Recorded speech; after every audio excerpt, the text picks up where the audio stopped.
Dogs. This is Danny Bobrow, President of AIM Dental Marketing, welcoming you to this installment of the Practice Perfection Web-Based Education Series. Today's presentation is titled, 5 Pearls for the 21st Century Practice, Tips You Can Implement Monday Morning. Dr. John Highsmith has owned a successful fee-for-service practice for over 35 years and has taken over 250 hours of dental CE, most of those years. From 2006 until 2013, Dr. Highsmith was a clinical instructor at the Las Vegas Institute, helping other dentists with leading-edge cosmetic and functional dentistry technique. He performs full-arch dental implant surgery and restoration, and is currently producing full zirconia arches in-house. John is accredited with the American Academy of Cosmetic Dentistry. He is a diplomat of the International Congress of Oral Implantologists and a fellow in the MISH Implant Institute. He has been using ozone in his office since 2007 and is a founding member of the International Association of Ozone in Healthcare and Dentistry.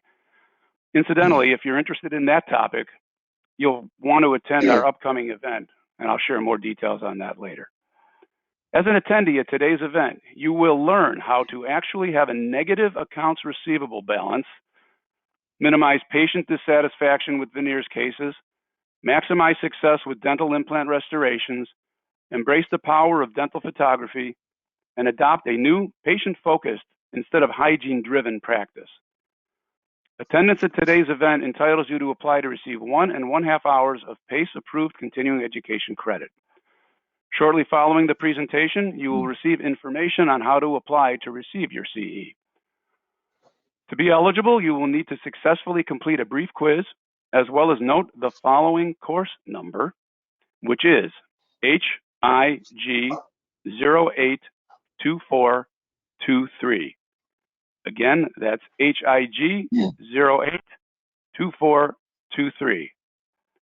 Please feel free to submit your questions that you might have using the question box on your menu. If we are not able to get to your question during the webcast, John has promised to do so following his talk. And now it is my distinct pleasure to welcome to the Practice Perfection stage, Dr. John Highsmith. Hello, John. Hello, Danny. Thanks for having me on. I appreciate that. Now, the way this works is I can't, there's not a chat box where I can see, I can't see faces like a lot of Zoom calls or something like that. So, I don't really know who's out there, but whoever is, I appreciate you spending time with us because you must be as much of a dental geek as I am to be listening to me on a Thursday evening. Appreciate that. Now, the first thing you might be thinking, like, who is this clown? Why am I talking to this guy? Well, first of all, I'm pinch hitting for Dr. Bill Dome, who unfortunately was unable to present, but I did get some lead time, like a couple of months on this. I am not a professional presenter. I'm a wet finger dentist like all you guys, so I'm no Mark Hyman, so sorry about that. But assume the evident that this is not my normal gig. I don't have any financial conflicts of interest, also, as my brother would say, although I remain hopeful. Now, one thing that I am really good at is going to CE. I am what you term a CE junkie, and if you are too, I've probably met you at meetings. A number of years ago, when I went to a class, I would stick the lanyard up on my wall in my office, and as you can see, they've kind of built up a little bit. And so there's a bunch of them, and almost every one of those involves, getting on a plane and taking time off and going someplace else to learn about dentistry.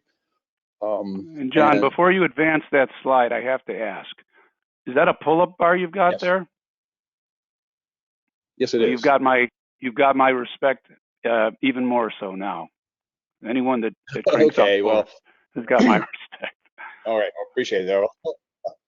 I'll talk about why I can't do that right now, but that's a story for a little bit later. Like I said, I'm a wet finger dentist like you guys, and then a lot of times when you hear something that's new and out of your comfort zone, the first thing that goes into your brain is, well, that won't work in my practice. And most of the stuff that I'm talking to you about, I heard one day and I had the same reaction. Said, that doesn't work for me. That doesn't work in Clyde, North Carolina. I'm in a small town of literally about 1,000 people. It's about a half hour from Asheville, North Carolina, up in the mountains, where we don't have all the heat waves like everybody else is getting, but don't tell anybody that. So, keep an open mind. And so like, well, what if it did? What would my life and my practice be like if we did do this? Some of this is going to be practice management. Some of this is going to be clinical. And as going to all this CE, I've had a lot of mentors over the years. I was an instructor at LVI for about 7 years with Bill and Heidi Dickerson. Learned a lot there. If you want to go someplace for cosmetics, adhesion, and treating TMD, that's the best place to go. I'll mention Omer Reed in a minute. Did a lot. Bill Strupp was very influential early in my career. Spear and Kois are fantastic. I've done most of Spear's hotel classes. I've heard Kois several times at the AACD. Did the Mish Continuum back in 1994. Been a client of Bill Blatchford for over 15 years. AACD puts on an awesome meeting and learned a lot from them, as well as a whole bunch of other folks. Omer Reed is one of the people that I my eyes were open to first. And if anybody probably under 60 or so, you probably don't know Omer. It's usually the older folks. Unfortunately, he passed away about 3.5 years ago at the age of 87. But a big proponent of fee-for-service dentistry, just really a master at communication.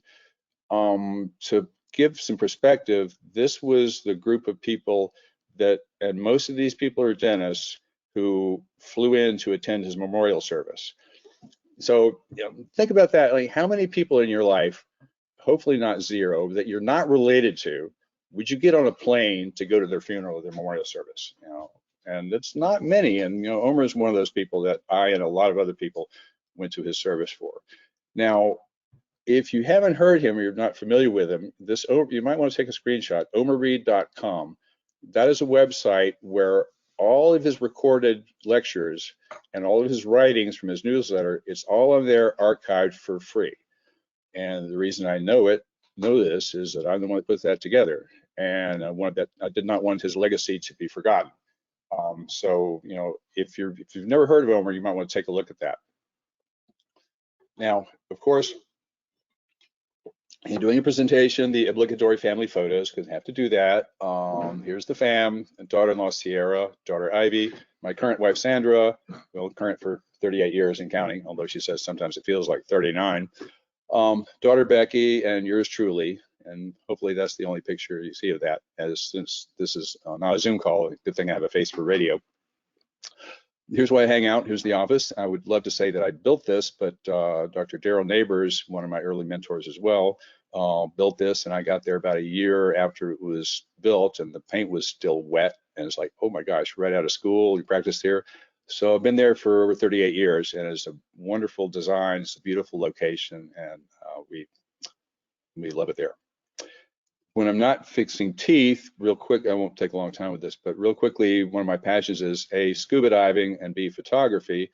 And so you put those together and you have this ginormous underwater, this is an underwater photographic housing.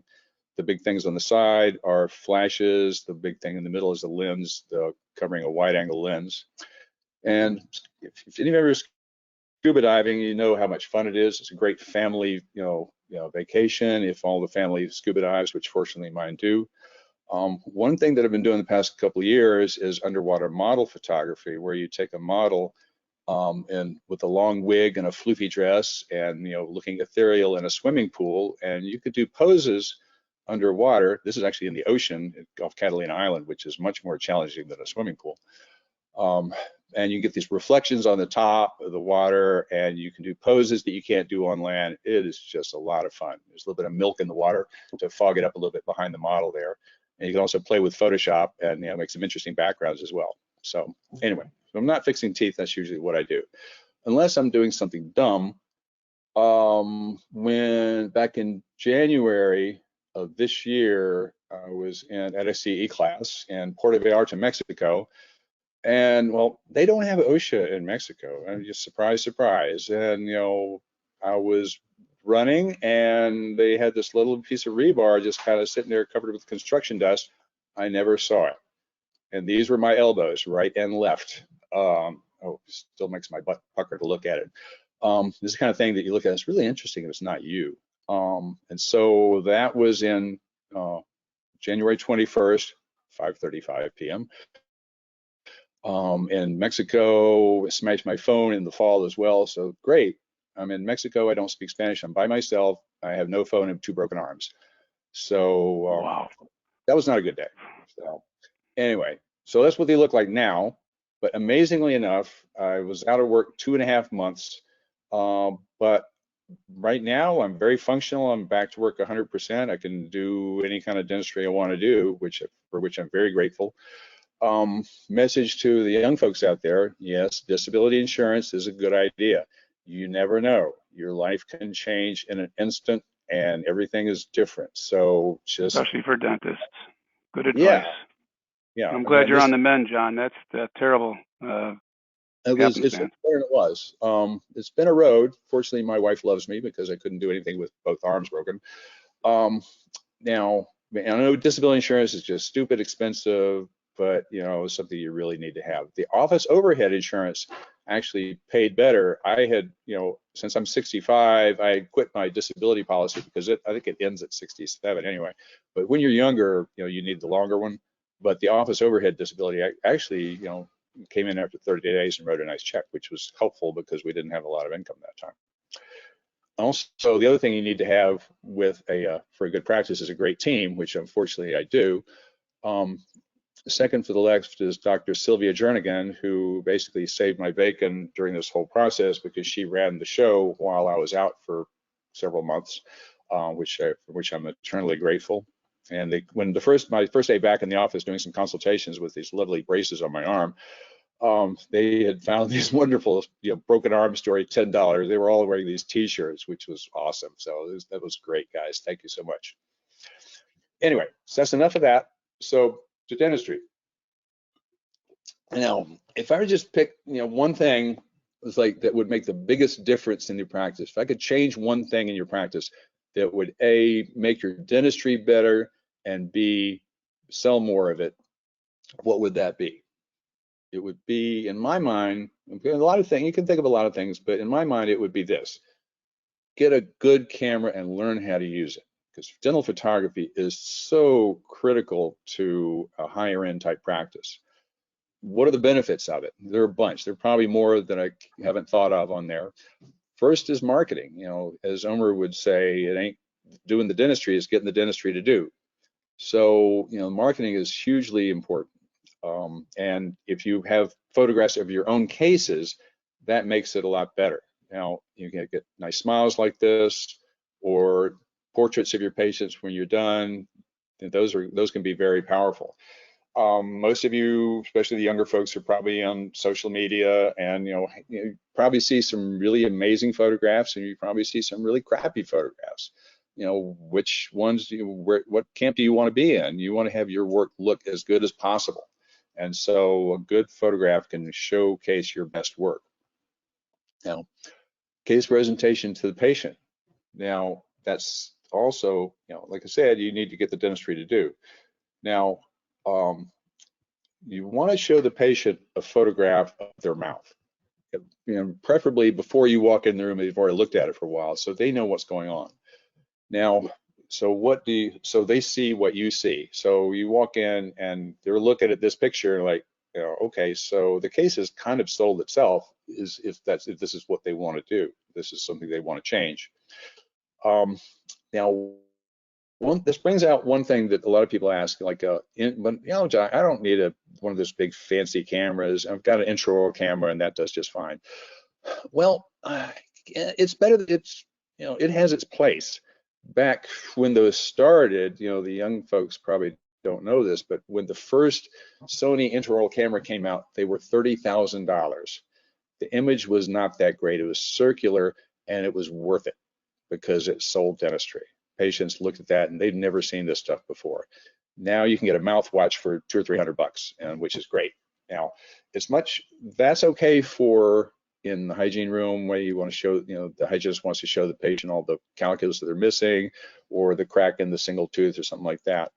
But the difference between a good digital SLR camera like we just saw versus intraoral camera. If you're looking at doing complex dentistry, smile cases, full arch cases, and that kind of stuff, you want to show them their whole mouth, and intraoral cameras don't do that very well. They're good for showing one tooth. So if you want to do one tooth dentistry, intraoral camera is fine.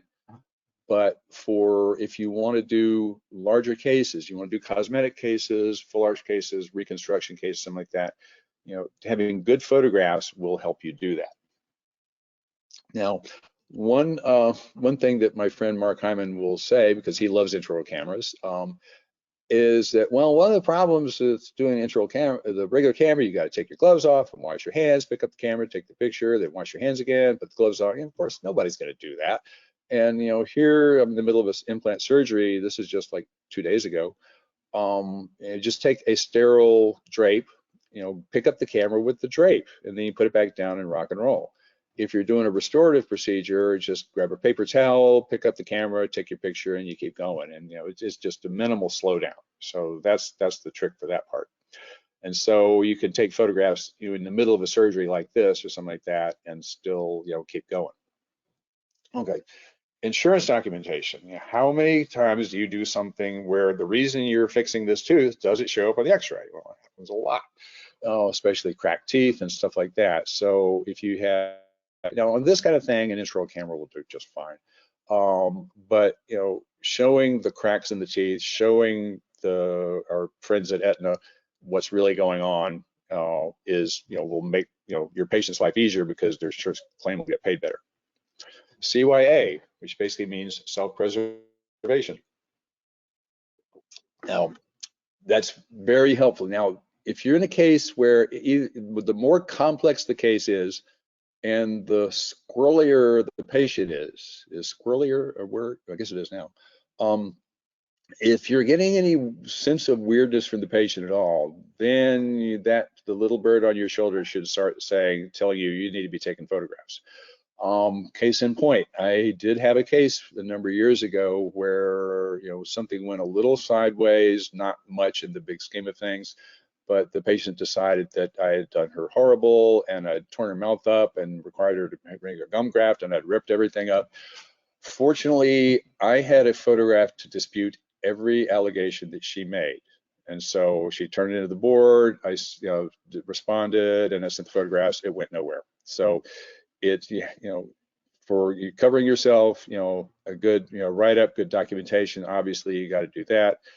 But also having photographs to back up what you've said is just worth gold. So I definitely we want to have that. Anytime you're having a discussion with colleagues or something like that, let's say there's a lot of email groups or Facebook groups and something like that, if you want to, make a point, you can, show them a photograph saying, hey, here's this technique, I've been doing, what do you think, or blah, blah, blah. And that helps with discussion with colleagues.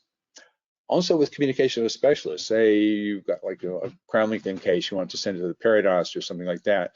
Send a photograph, and you can easily mark, where you want the tissue to be or whatnot.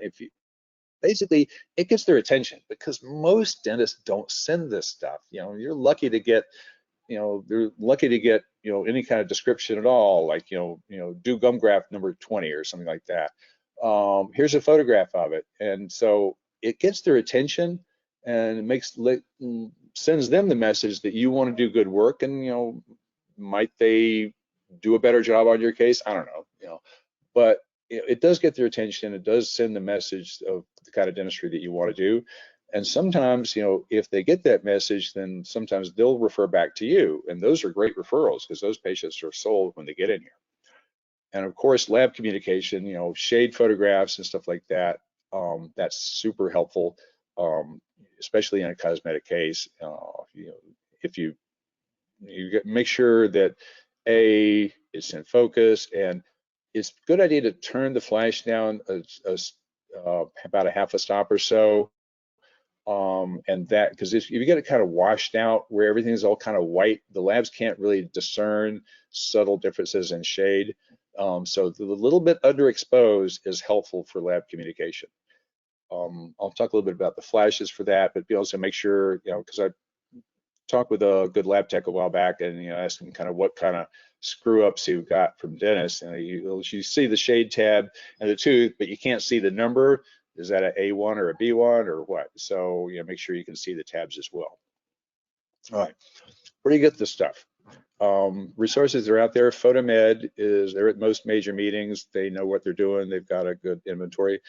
And there's a camera store in Kalamazoo, Michigan called Norman Camera. It's just a regular camera store, but they have kind of a dental niche. A guy named Andy Thompson there who's very knowledgeable about dental stuff for photography. There's his email. You can do a screenshot of that, andy@normancamera.com. And their customer service is really good. Say if they send you something and you're like, well, I'm not sure I like that, and you can send it back and say, well, let's try this instead or something like that. If you're kind of knowledgeable and you know what you want, B&H Photo in New York City is like huge. They have everything, and if you know what you want, that's a good place to go. Now, where do you put this stuff? Where do you store this stuff? Most practice management softwares have photo galleries in them that goes with a patient chart, and that's generally fine. The one I use, I'm not saying it's the best one, it's the one I've used for probably 20 years, called Patient Gallery. It used to be Image FX, but it switched to, the guy went on his own and created Patient Gallery. A nice thing about this one is that you can do, fairly quickly, you can do some editing, you can like straighten things, because a lot of times when you take a picture of a smile, it's going to be off, a little off center, or maybe a little bit canted in the image or something like that. And it's nice to be able to fix that quickly. We're getting ready to switch to EagleSoft, and I don't think you can do that, so we're probably going to be keeping that one. But there's several of them out there. As far as learning how to do photography, an excellent book is by this lady, Amanda C., who's a rising star in the AACD. Just wonderful lady, super clinician, and excellent photographer. And she's put together this amazing book that has pretty much everything you need to know about dental photography. Different type of retractors, different types of mirrors. This retractor does this, that retractor does that, and all this kind of stuff. And there's a lot out there, and this helps kind of clarify things. And she can get these are some of the images that she has in there, and you can see the light looks kind of soft. That's a twin light. Most dental cameras have what's called a ring light, and they have a lot more flash on the tooth, and so this is a softer light and it's much prettier. If you like to go online and basically have someone talk to you and explain stuff, Marvin Berlin is an awesome dentist, super smart guy, super nice. And he has an online class that is available. I think it's about $1,000, but it's worth it. And so here's dentalpix.com. You can take a screenshot of that if you want to look into that one. Marvin is wonderful. He's just outside of Dallas, Texas.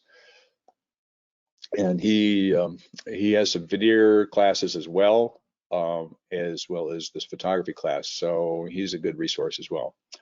So having before and afters of what you do is really helpful. And this one was with a twin light, a ring light, sorry. And this was with a twin light. You can see it's a little softer than the before, because I think I got the twin light, the twin flash after I did the case. And you can both those. That book and also Marvin's class also can show you how to do the artsy stuff like this as well. That would be using something called a soft box. But basically, documenting what you're doing is just super helpful. And just like, gee, like where was the bone? I think there's an issue. Where was the bone okay there when I placed that implant? Oh, okay, yeah, it was okay. But it's just nice to be able to look back and see what you did. And it's almost all the time when we get so patient switches, cracks, or something like that. Do you have any photographs? No. So not a lot of people do this. Now, one thing that makes this more doable, I mean, if you don't have the stuff available, you're not going to use it. So you have the mirrors ready, retractors ready, and have the cameras ready. Because if you got to hunt around for it, you're probably not going to use it very much. It's kind of like why I kind of hate carts for something like that. So if you get like a laser or something that's kind of pricey and you're too cheap to get one in each room, and you put it on a cart and it's like, okay, you're in the middle of a prep and something, you got something bleeding and like, oh crap, go get the cart, and like it slows you down. And dentistry is, you want to be efficient because time is money. And if you got to kind of fart around and look for something, you're probably going to say, oh, I'll just scrub it with astringent some more, it'll be fine. And just, you'll just like, if it's not easy to convenient, you're not going to do it. Now, as you get into this, you will probably quickly learn that you need to have more than one camera. Usually, our hygienists, our two hygienists, they have a camera. The new patient coordinator has a camera. I've got a camera. My associate has her camera. So that's 4 there. Actually, I have 2. I have one with a ring flash and one with the twin flash. Although you can switch it back if you want to, and to use the same camera. But like dental equipment is freaking expensive. Cameras are not that expensive. Look at most of the stuff that we buy, like lasers and cone beams and chairs and hand pieces and all this stuff. This stuff is just stupid expensive. And these are sold to normal people and not just to dentists, which basically means they're not that expensive. Now, one thing that's helpful, get back to that, you don't need the latest and greatest camera to make this work. I mean, a good top of the line, latest model digital SLR camera, the body will run you like 3,500 or so. And you don't need that. Unless you're going to blow these pictures up to poster size, the resolution, the megapixels on those cameras is just way overkill for what you're going to do for dentistry, because you're only going to be looking at it on a computer screen. And the resolution on computer screen, and a much older model camera will work just fine for that. And I'm a Canon person. I don't know the numbers for Nikon, but they're both excellent. My associate's got a new one, or a new used one, and it's a Canon 70D, and you can get that on eBay. I think she paid way less than $1,000 for it. And so now also the Canon Rebel series are a little lighter, and so those are that might be better, because a lot of people, sometimes people complain, especially like hygienists, say, well, I don't have the grip strength to hold it in one hand while holding the mirror in the other hand. And I used to kind of poo-poo that, but now that my arm isn't as strong as it used to be, I kind of get that. So it's helpful to have, sometimes you may have to hold it with 2 hands, and the patient can hold a mirror, or the patient can hold the retractors, and there are ways around that. But the point is, you don't need to spend $1 zillion on these things. So eBay is your friend. Now, one of the big advantages of photography is that you look at them, and here's the good news, bad news. When you look at them, you'll see things that you didn't see in the mouth, and it'll kind of annoy you. What happens is, when you look in the mouth, you say, oh, that case looks great, blah, blah, blah. And then, we look at a photograph, you'll see everything in detail, and you'll see stuff you don't like. One thing that really got my attention many years ago at LVI, a guy named Dr. Chris Pescatori was speaking, and he had worked in Larry Rosenthal's office as one of Larry's dentists, and so he'd done a zillion veneer cases. And so he made a comment that just really stuck with me. He said, of all the veneer cases I've done, I only think of 2 that I was really 100% happy with. I'm thinking to myself, holy crap, I am toast. And if you look at it really closely, that's kind of true. There's nothing, it's never perfect, but this is how you learn. If you look at it and say, okay, well, then the next one, you'll notice that. That's one thing about the whole AAC accreditation process, is it sharpens your eye. You see things that you wouldn't see before, little cants or little issues with line angles and stuff like that, before you looked at it and say, it looks funny, but I don't know why.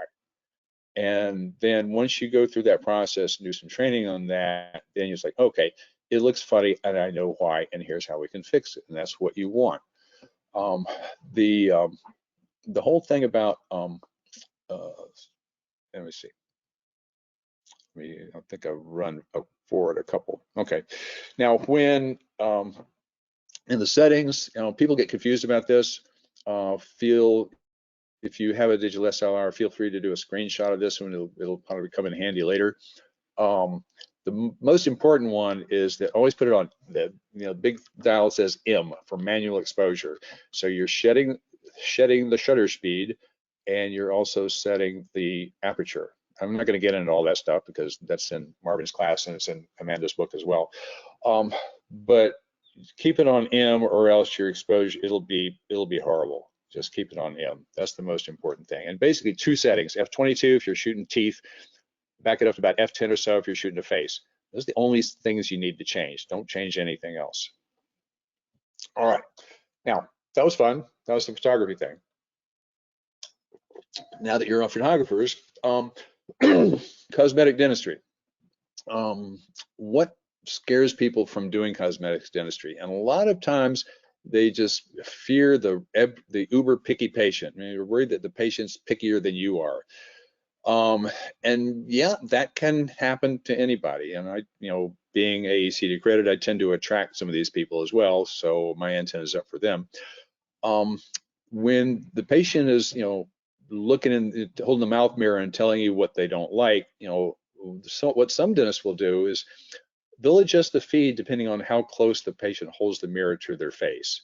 If they kind of hold it at arm's length, that's kind of like a normal person. If they hold it 2 inches from their face, then you start to get your antenna up, and if you're going to do the case, you may want to raise the fee a bit. If they say things like, I'm not sure I like the line angle on number 8 compared to number 9, that's when you get really worried and you start to think who of your buddies you're going to send this person to, because once they start talking numbers and stuff, teeth numbers, stuff like that, unless they're a dentist or worked in a dental office, normal patients knowing that is a big fat red flag. So watch out for those. Now here's the trick. Always have a wax up. If you're doing any kind of cosmetic case, you really need to have a wax up with it, so that every time that I didn't do that, I thought, well, we're not really changing that much. I'll just take an impression of what they have and just skip that and then use that to make the temporary, and then I'll play with it. Every time I've regretted it. I was like, oh, I just end up farting around with the temporary just like crazy and just waste a lot of time. So I would definitely avoid the temptation of doing that.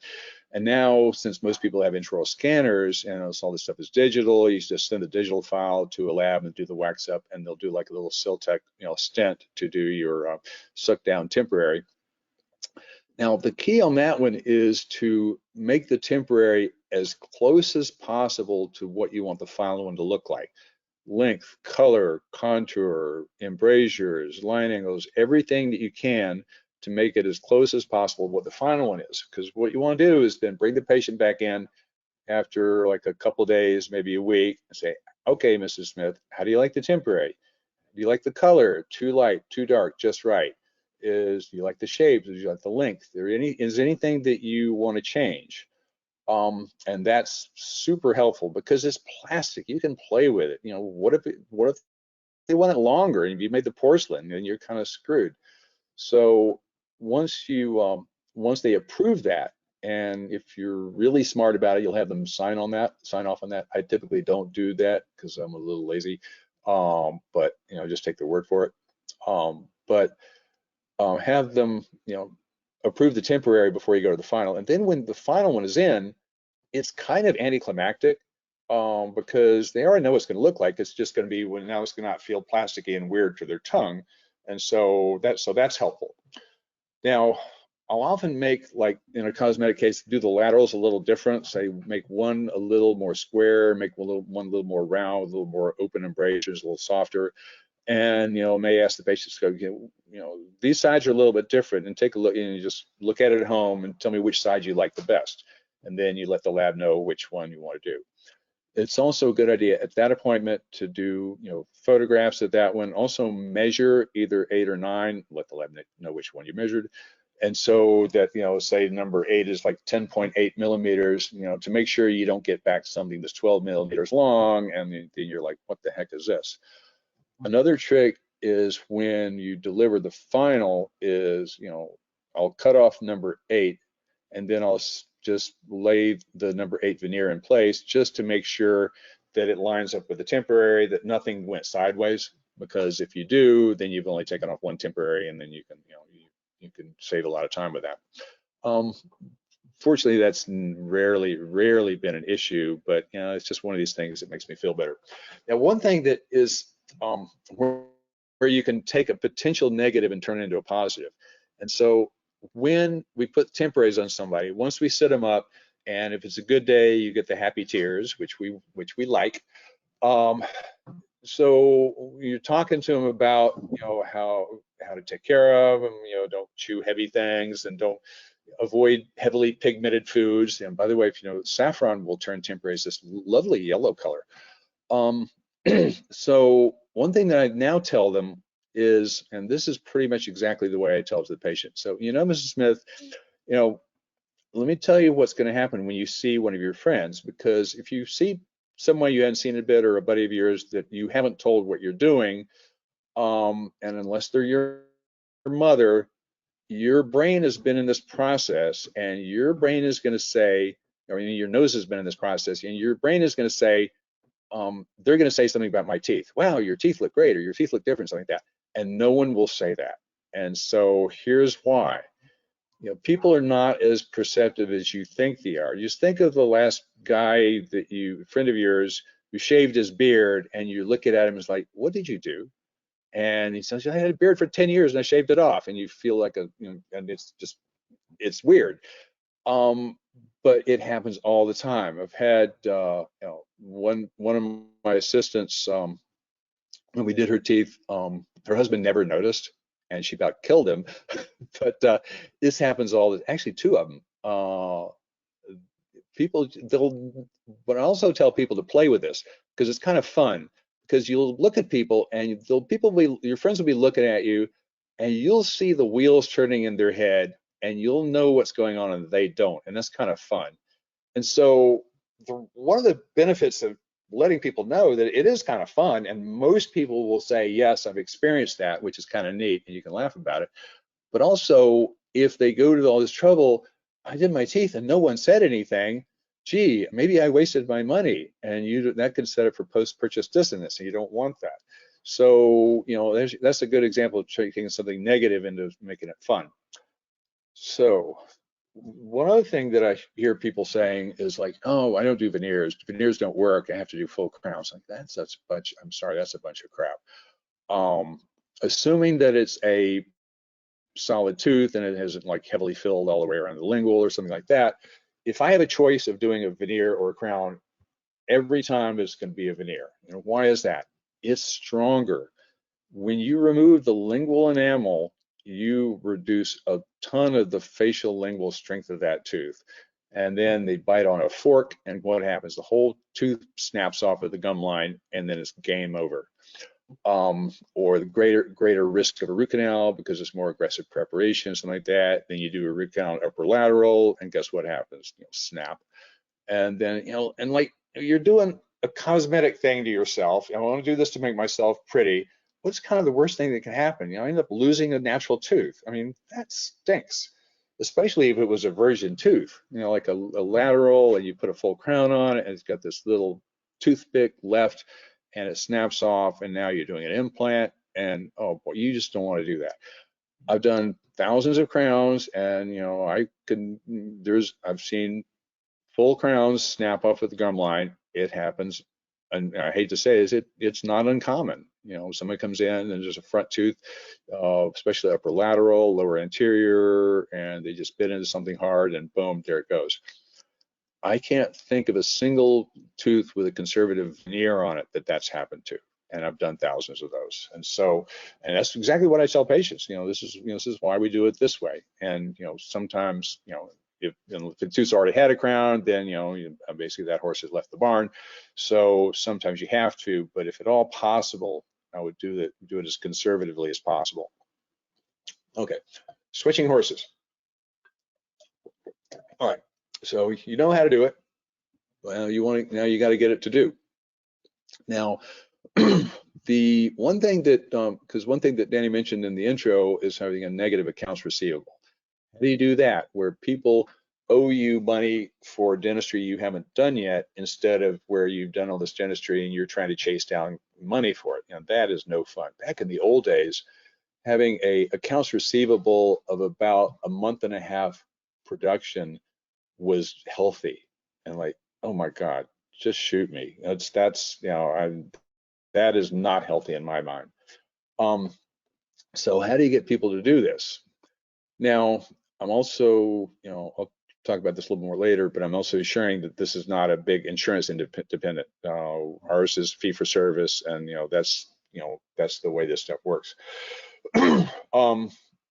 You basically, if you want to prepay for something, if somebody prepaid for you, you've got to have an incentive for it. But also, backing up a sec, which would you rather have? Say somebody's coming in and they're doing like let's say an 8 veneer case or a bridge or whatever. Which would you rather? Bring a check that day, or it's prepaid? Well, duh. I mean, if they have, it's much better if it's prepaid. If you have somebody tie payment to the appointment, one of our earlier practice management consultants, Bob Macario, said that raises the risk of the financial flu. They call us that morning and say, I'm just not feeling good. I think I've got the flu. Or now is, oh, I just tested positive for COVID. And you can't argue with that. You just can't say, oh, suck it up, come on in. What are you going to do?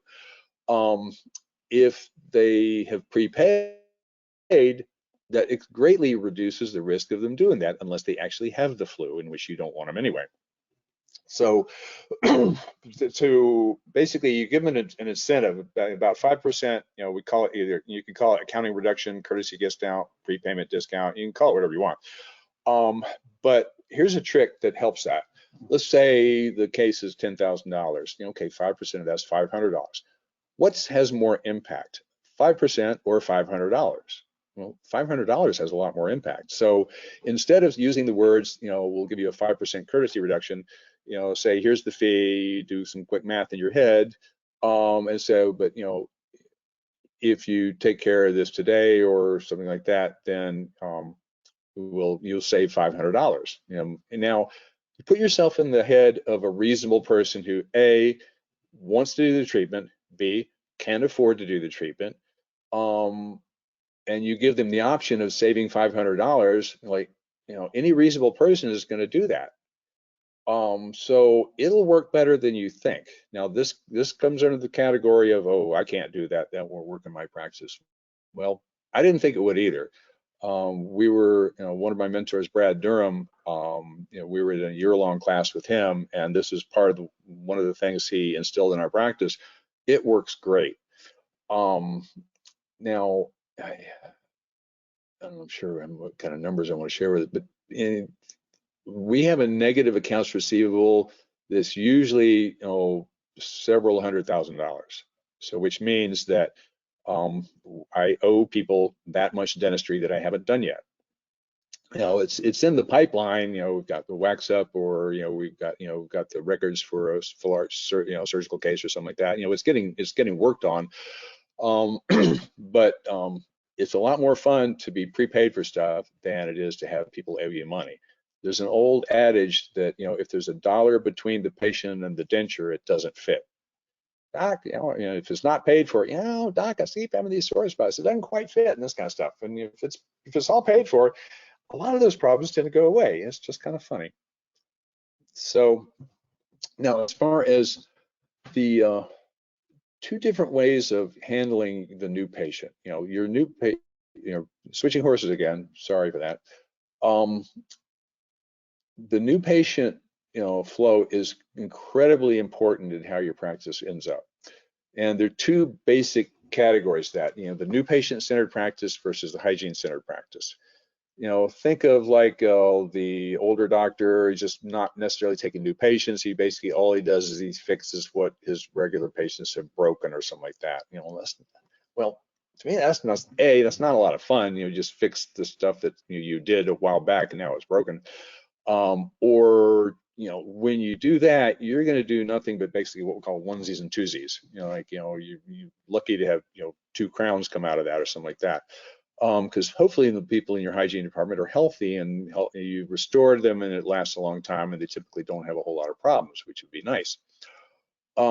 So the new patient-centered practice, if you are interested in doing more cosmetic cases, larger cases, full arch implant cases, reconstruction cases, basically, bigger cases, that comes from new patients. That doesn't come out of hygiene. The people in their hygiene, either they're going to do it or they're not, and they're in hygiene, and obviously, that's a very important part of the practice. But the majority of your production comes from new patients. So the way Brad did a study in his practice that he found that of the patients that came in through hygiene first, or if they saw the doctor first, the patients that saw the doctor first, they averaged 10 times the dentistry produced than if they saw the hygienist first, because it's just a different thing. The other thing about it is, do you want to have an infinite number of hygiene slots? And probably basically nobody does. Let's say somebody calls up, I don't know, I'm at 30 years old, I'm new to town, I just need my teeth cleaned. Well, do you have any issues going on? No, I've got good teeth, but my mom paid for braces and she'll kill me if I don't get my teeth cleaned, so I need to see a hygienist. Basically, if you're interested in a practice where you want to do cosmetic dentistry, something like that, it's okay to say no. Well, okay, you don't really need, you don't really need what we have. You don't really need what we do. It's kind of like if I call a hand surgeon and I have a bunion, it's okay for them to say no. You don't need what we do. Do you have any cosmetic needs? No. Do you have any missing teeth? No, and things like that. So, if you're in, like I'm interested in cosmetics and implants, that's me. And you pick what you like. You may like to do dentures. You might like to do perio or whatever you like to do. Gear your practice so that you can do what you like to do, because it's your practice. Now, one other thing about that hygiene thing is one thing that, as far as being able to say no, Frank Spear would say, if Frank was talking to a patient and he just didn't think it was going to be a fit, what he would say was, I don't think I can solve your problem. Just short and sweet, and that was it. And okay, yeah, you can't really argue with that. And so that's how he would, refuse a patient. John Coyce has an interesting way of putting it, and he says, don't be the Coast Guard. Because in the Coast Guard, if they get a call, no matter the weather, it can be in the middle of a hurricane, if they get a call from somebody in distress out in the ocean, they have to go. That's their job, and they are basically legally required to do that, to go out to take the call if they get one. You're not the Coast Guard. We're not the Coast Guard. John Coy says, don't be the Coast Guard. You don't have to take every call. You are not obligated to see everybody that comes in. And so it's up to you, and it could be, say, if it's just not a fit, or if they don't need what you do, and it's okay to say no. Now, a big way of getting this to doing more larger cases is having a new patient coordinator. And this is to do it right, this is a full-time position. This is pretty much all they do. If they're not with the patient, obviously they can answer the phone, stuff like that, which is part of it. But in my opinion, it's one of the most important positions. Well, they're all important, but it's a very important position in the office. So going through like a typical appointment with, let's say this person is not calling that I want all my teeth out in implants place, because that's one thing that we do. Okay, so they see the new patient coordinator for like 30 or 40 minutes. She'll take photographs and show it on what I call a BAM, which stands for big ass monitor. Basically, you want a monitor that's big in their face. You want it to be large and powerful. Because you want if there's some cracks in the teeth, you want to make it look like there are ants crawling in and out of it. You just want maximum impact. And so the best way to do this is put the picture up, and then the new patient coordinator will say, so Mrs. Smith, what do you see? And shut up and let the patient talk, and let them tell you what they see. Before you go in, and make sure you know what they want before you go into telling them about all veneers and this kind of stuff. Get an idea of what the patient really is. Why are they there? What do they really want? what's their I long-term just want to goals. underscore what you're saying, John, the importance of talking less and listening more. People are often afraid of silence. It's almost like they think if you stop talking, the person's going to get up and run out the door or Yeah, something. But open-ended questions after you've established the rapport and demonstrated the empathy and the enthusiasm, just asking those open-ended questions is like dropping a pearl into the pool and just letting the waves sort of emanate. It's a terrific way, because when you say something, it's one thing, but when the patient says it, it's true. So encourage the patient to tell you what they see and what they feel and what they want. absolutely. And that's why we have two ears and one mouth. Um, and Omer had a saying that he would say, like, ask a question, the answer to which is the message you want to send, which I didn't get for a long time, but I think I've got it more now. Basically, but like you said, if it comes out of their mouth, then it's true. If it comes out of your mouth, then you're trying to sell them something. But basically, what this does is, like, it allows them to, the new patient coordinator, spend some time, bond with the patient, get a, personal history and chit chat and basically, get to know them. And then I come in and, the photograph, a retracted photograph of their mouth is on the screen, and we typically leave it up the whole time. Um, and I'll say, like, okay, so what have y'all talked about? And, she'll tell me a bit of what she's mentioned, what they've discussed. And I'll talk about, with a very broad brush, well, this can go kind of this way, or it could go this way, and get an idea of kind of what can be done. Now, if you've been doing this very long, you can do that from photographs. Now, of course, this is all tentative. We haven't taken any x-rays at this point. I usually do not look in their mouth. We're basically just looking at photographs and giving them a basic idea of what their options are. And is this something you want to do? Now, and we can give them, like, ideas of, it could cost about this to this or something like that, with ranges and stuff like that, and not getting real specific, but, making sure they know what kind of ballpark they're talking about. And basically, are they interested? And, there are times when she'll get to that point and the patient just, like, has a seizure, and, like, oh my God, I thought it would be $2,000 for a full mouth of implants and stuff like that. There are times she doesn't even come and get me. And she'll just, gently let the patient know, okay, I appreciate that, but, this is probably out of your ballpark, out of your, budget and this kind of stuff. And, have a nice day, or we give her some names of some other people. But basically, they can't afford what we do.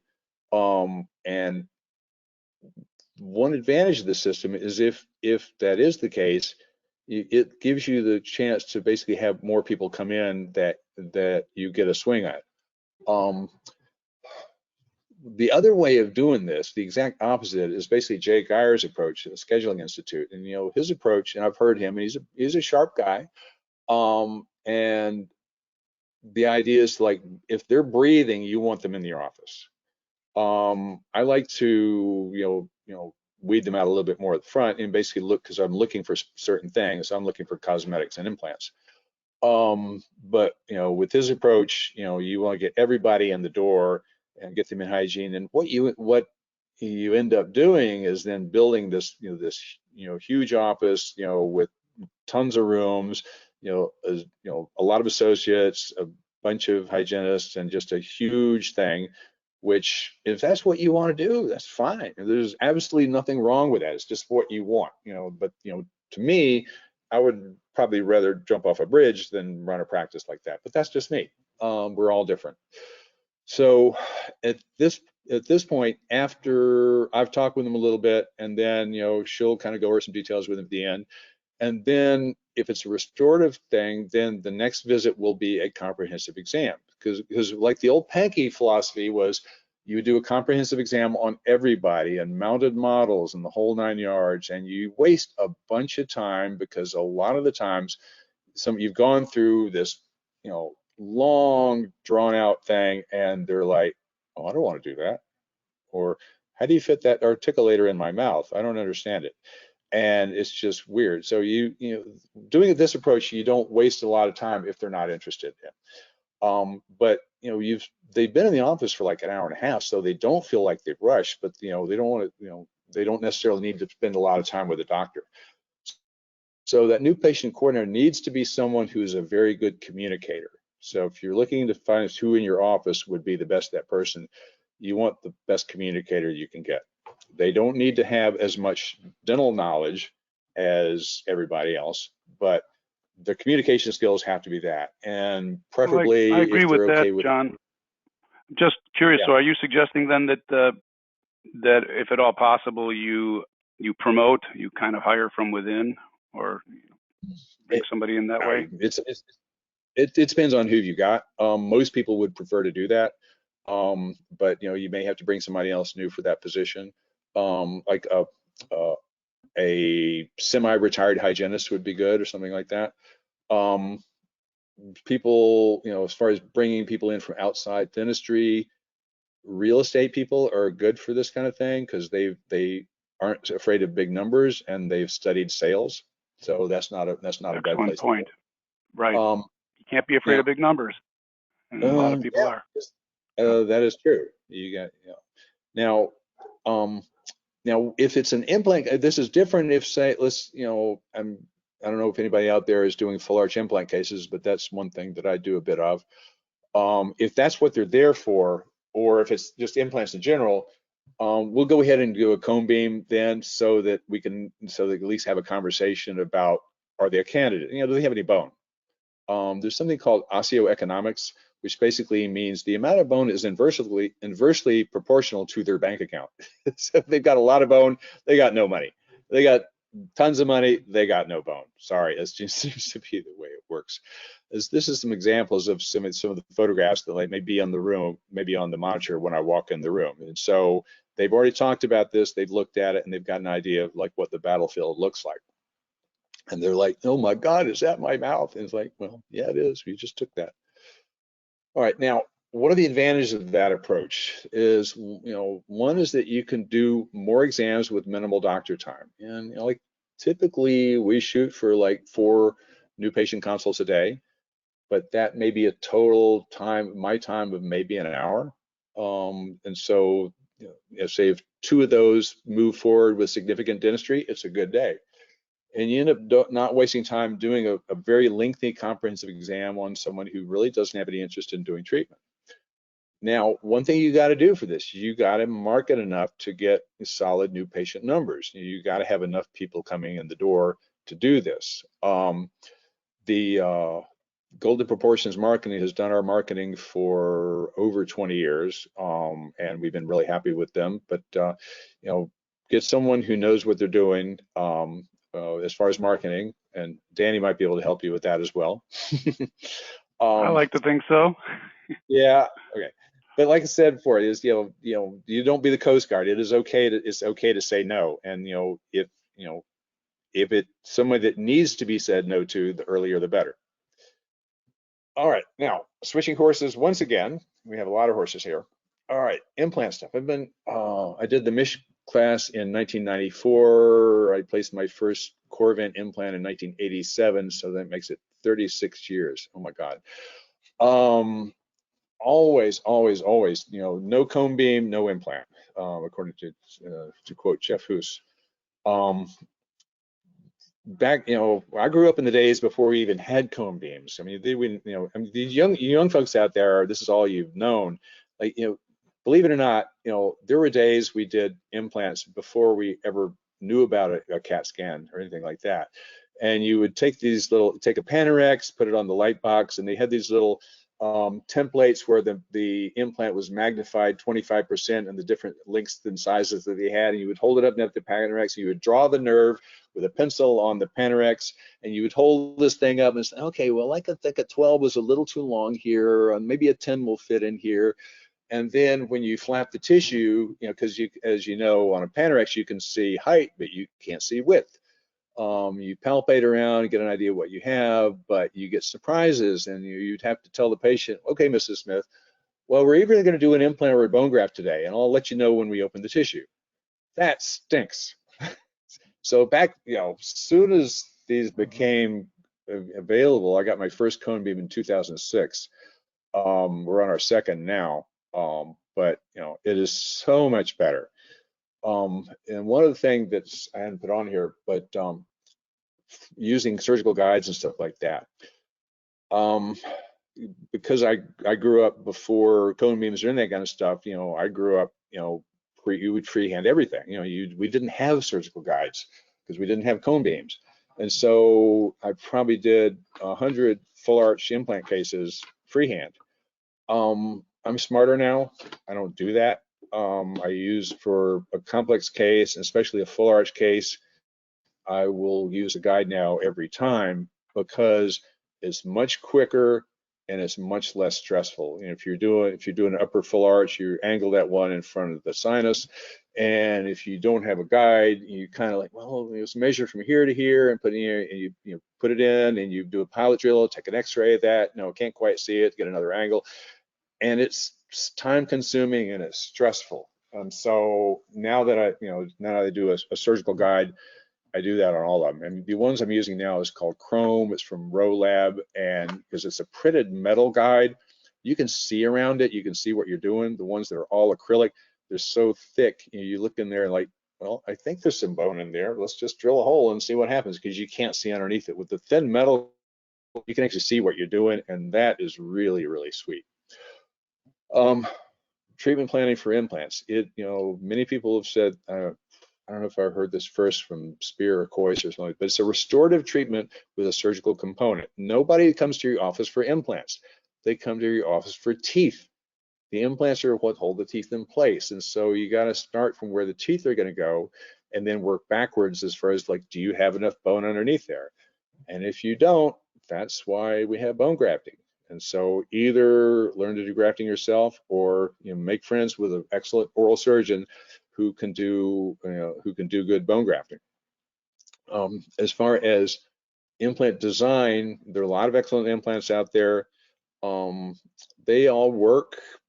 Some work better than others. In my opinion, the connection is the most important part. And Leo Malin, who taught the LVI class on implants, showed me this a number of years ago, where they had like a X-ray X-ray video with an off-axis load on an abutment on an implant, and you can just see that gap open up. It's like, holy smokes! And like any traditional internal X implant, that gap will open up, which means if you place it at bone level, unless there's nothing but vertical loads on that tooth,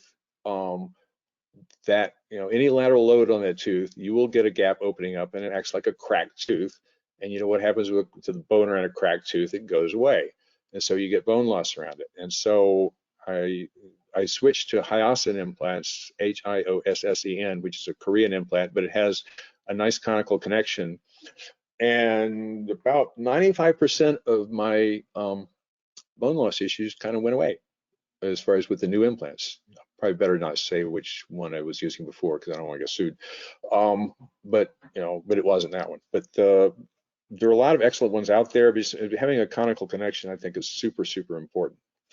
And avoid snoopies. What a snoopy is say if you get a tooth that's an implant that's a little farther from the tooth than it ought to be, and you got this little cantilever off the side of it a little bit, and you look at the side, it looks like a snoopy.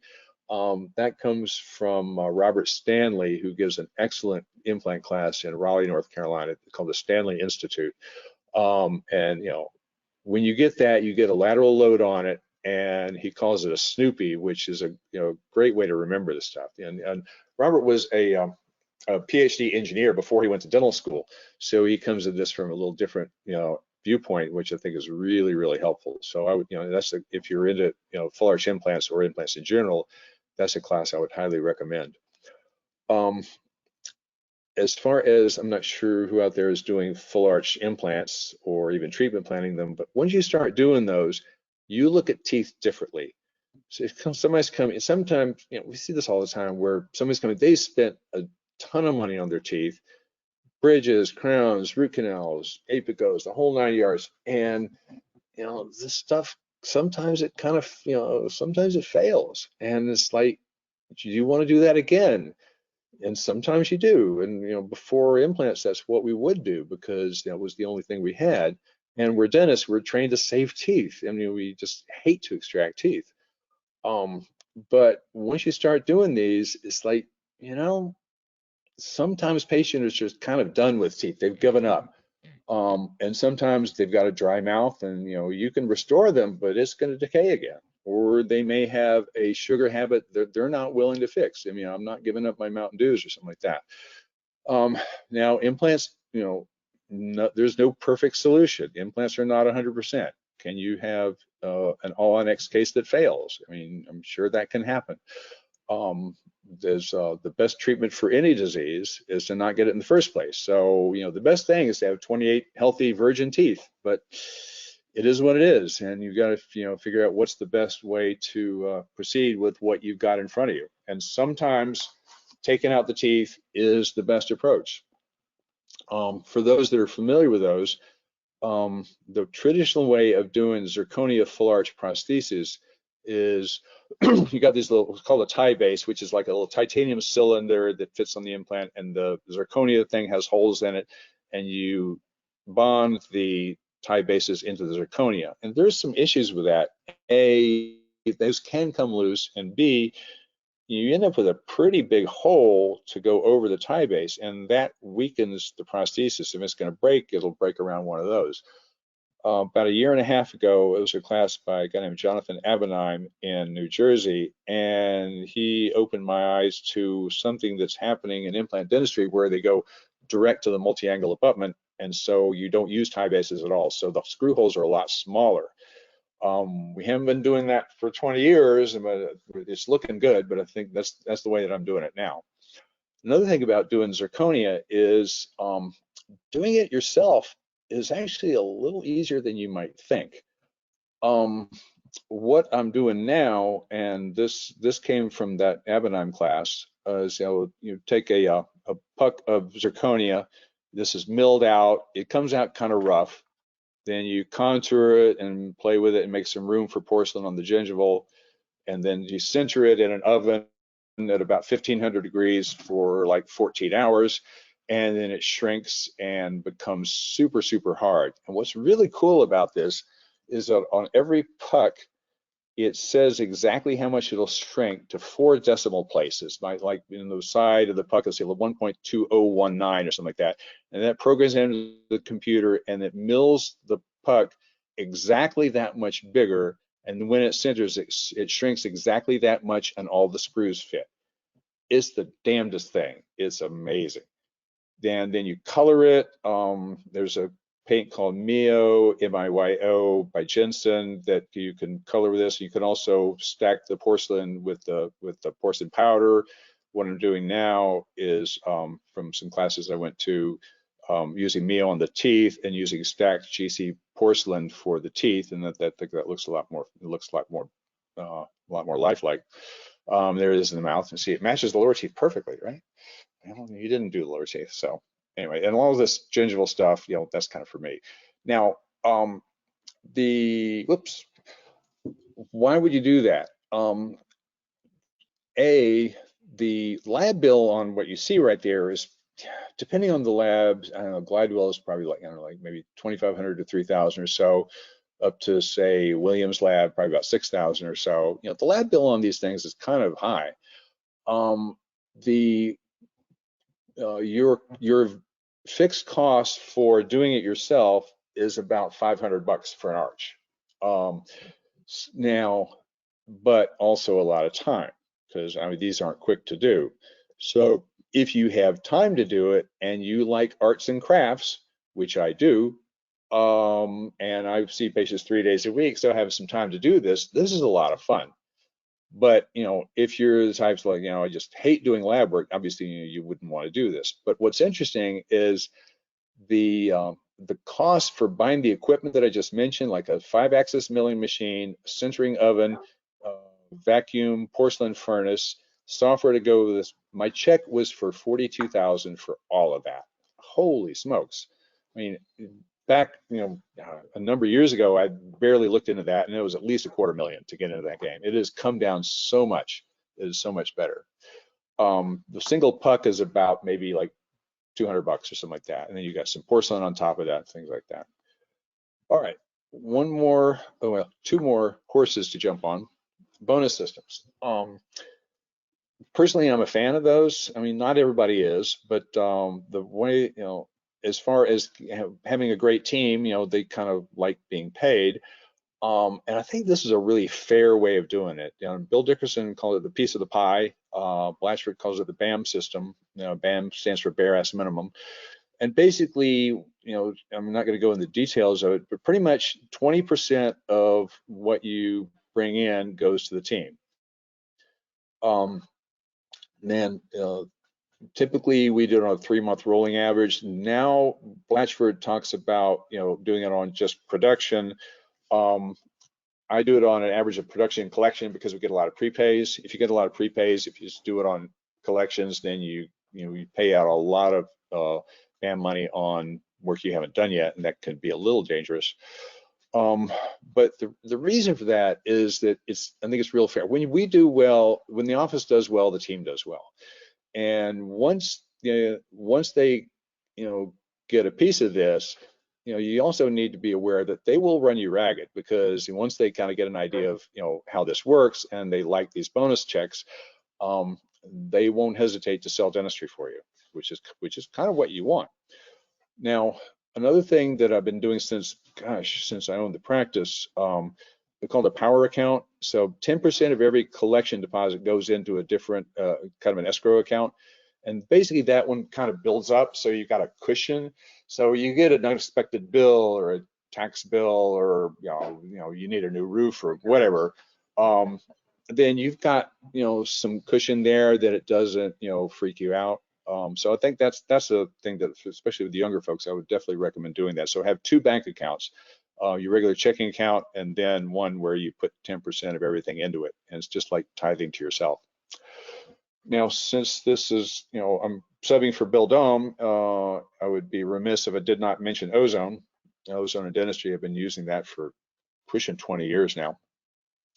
The easiest way and the best way to introduce ozone in your practice is in your water lines, because I don't know how many people test their water lines. There are a couple of states that mandate that, but most don't. Most of the time when people test their water lines, the little pills you put in there don't do as much as you think they do. If you have ozonated water in the little bottles, we've tested this a number of times, and the ADA recommends at least a maximum of 500 colony forming units per milliliter. When we've tested ours, it's either 0 or 10 to 20. There's one line that I don't think we were using it in. It was like 1600 or something like that. So it really works as far as, and especially when COVID was around, the water that I was squirting to people's mouths and the water that went into aerosol was water that was antibacterial. So there are 2 main ways of creating ozonated water that you can use that's easy. One is a central spot that basically there's some filters go in it. You push a button and 10 parts per million ozone water comes out this hose, which is really easy. If you're interested, there's take a screenshot of this. That's the website for it. Darren Simmons is running it. Also, Eric Zaremski is selling this as well. The other way of doing it by a guy named Dennis Mihalka has a system that's a little simpler, where you basically got an oxygen bottle, an ozone generator, oxygen bottle here, an ozone generator here, and it goes into a large bottle of distilled water, and then the ozone goes out into a destructor so it doesn't kill you, and it works better if it's refrigerated. Both of those will work there. There's pros and cons to each. Dennis is a great guy. That's his email. He's in Hawaii. I don't think he was on Maui. I hope not. But as far as training for using the dental water lines, that's not something that requires tons of training. But if you want to use dental ozone for treating caries, perio, endo, and that kind of thing, ozone has risks. You can cause damage with it. And main thing is it is super bad for lungs. So getting some hands-on training is, I would strongly recommend that you do not use ozone without training. Eric Zaremski, that top one, you can do a screenshot of these. He goes into offices and basically gets you up to speed. Phil Malika does a good class where they usually puts about six offices together. There's a good meeting on it coming up in Santa Barbara, and Micah Lowe also does some teaching on ozone, and I'll see him at some meetings and like that. That is basically what I've got. And Dan, if you have any questions, that's my personal email. If any of this stuff is interested, or anybody has a question or wants to reach out, feel free to send me an email. Happy to communicate with anybody. I think we've left a little bit of time for questions, and so we're not going over, so it's a good day. We have indeed, and that was more than sufficient. I think you did a great job providing us and delivering on your promise to give us some pearls that our dentists can implement on Monday morning. So thank you very much for that. And now let's indeed move on to the questions. First question is, can't you just use a cell phone for dental photography? You can. There, kind of Vu Lee, Vu, last name is L-E, makes a little plastic gizmo that kind of diffuses the light for it. And you can do that, but you know, if you really want to do it as well as you can, I would recommend using a real camera. You never see, photographers on the sideline of the Super Bowl using a cell phone taking pictures of the game. There's a reason they use these fancy cameras, because they just make better photographs. And yes, I'm a camera snob, and that I admit to that. But you'll get better photographs using a decent camera like that. You can do it, but as far as trying to get a photograph of the upper arch or something like that, those are more difficult. But I can't say you can't, because there are people who do it. As Omer would say, if it's been done, it's probably possible. But if you really want to stand out and have your stuff look better than most of the stuff that's out there, getting some training and getting a real camera and doing it as well as you can. That would be my recommendation. And I'm a snob. Very good. And with the qualifier noted. Yeah. Did you say 42,000 for all the equipment for milling zirconia? I believe you did. Yeah, that blew me away. You got to be kidding. Yep, that's great news. And sounds like at least one attendee was surprised pleasantly for you to confirm that. I was. Next question. I understand that crowns last much longer than do veneers. I don't want them to fall off. How do you keep them on? Well, most of what we do in dentistry involves sticking things to teeth. And getting some good training and adhesion is excellent.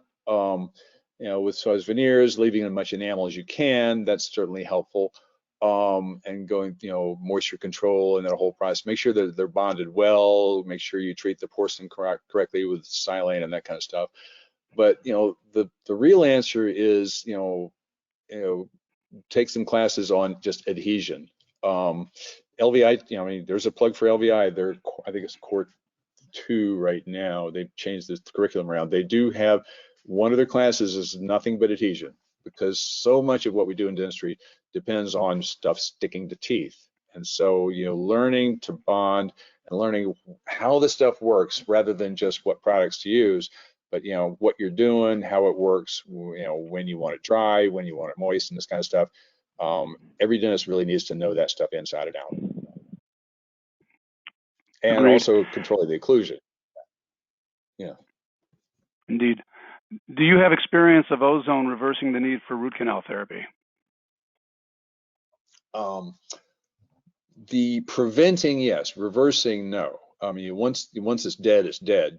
But as far as if you have deep caries, if you ozonate it, you really kill. Basically, what kills teeth is bacteria. Ozone is one of the best bug killers on the planet.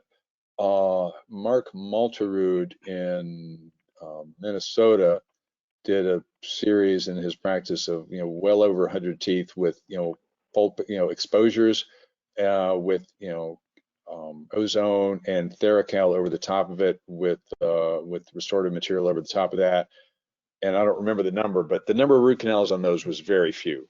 So basically, the more bugs you kill, the better, the less root canals you'll do. But once it's irreversible pulpitis, once you're dead, you're dead. It's not going to fix that. And then I've got two questions related to the new patient coordinator, which I think is another terrific pearl that you've cast our way. How can we use the new patient coordinator concept without hiring someone else? And I guess inherent to that is, can you? Yeah, well, that's what everybody wants to do at first, and I totally understand that. You want to stick your toe in the water, and I totally get that.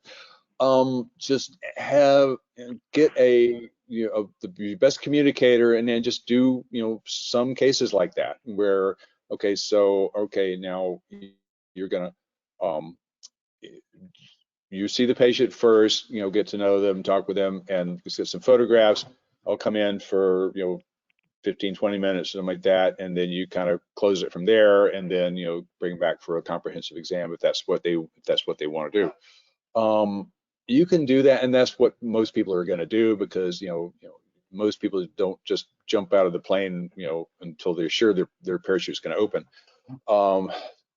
But once you kind of done some of those, and it's like, oh, this is kind of cool, then the best way to do it is to have market a lot so that you get a number of new patients coming in, and have a full-time person on that. It will make you money. I promise. Mm-hmm. There's a runway for everything, so you've got to be patient with the practice and with the new person too. And this is sort of a question that I wanted to ask, which is related to that. How do you recommend getting a new patient coordinator trained most cost and time effectively? That's a good one. We brought in Corinne Leach to train we had a person in our office who was good for that, and we brought in an outside consultant to show us the ropes and show us how it works.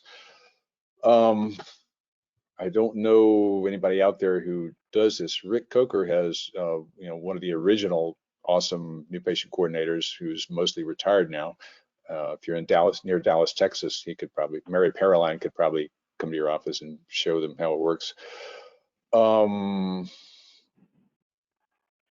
Just by doing it. Well, that's fair enough. There are a number of general practice management consultants that we can connect attendees with too, if they're, but that's an area where I think specialization is indicated. But as you said, the main qualities that person has to have beyond a basic knowledge of dentistry is excellent listening and communication skills, being able to connect with the patient, that new patient, to make him or her feel at home, so they're open to the recommendations that the dentist will then be making. Yeah, absolutely. It's got to be a people person, and somebody who can just relate to people quickly. And then the last question we have time for is 3D printing worth it for a dental office? Yes, but it's not plug and play. I've got two of those, and they can be frustrating as hell. The models you get are nice. You can print temporaries, you can print flippers with them and stuff like that. The main reason I'm using it as part of the full arch protocol is there's a step where you need to print a 3D tri-an that goes on top of the implant, so that's what I have to use it for. But I'd say a qualified yes, because it's messy. It can be frustrating. If you basically can send a scan to your lab and they've printed it for you for a fairly reasonable thing, that's not a bad way of going. But so, I have a love-hate relationship with them. It's really cool, but it can be frustrating. The So another learning popular curve, one out there. sure. Yeah, it is. Don't expect just a real simple thing. Sprint Ray is probably the most popular one out there, and they're pretty user. That's not a good one. It's not a bad one to start with at all. I've got one of those, and I've got another one that's faster. But anyway, that's kind of a loaded question. Okay. Well, thank you for unloading. And that's all we had time for on the question front. Let me just remind everybody, in a few days you will receive an email detailing how to apply to receive your 1.5 hours of CE credit. I now invite you to mark your calendars for Thursday, October 26th. That's 2 months from today. We're taking off in September. And that's when my very special guest will be my friend and colleague, our friend and colleague, right, John? Dr. William Dome, who has once again agreed to grace the Practice Perfection stage with his presentation, which is titled, Lost in the Ozone? Not Anymore. Harness ozone's potential to heal your patients and grow your practice. So if John piqued your interest on the virtues of ozone, you definitely don't want to miss this presentation. Ozone comes in many forms, including gas, ozonated water, and oil, as we learned. So learn from one of the true pioneers of the application of his ozone therapy in the dental setting.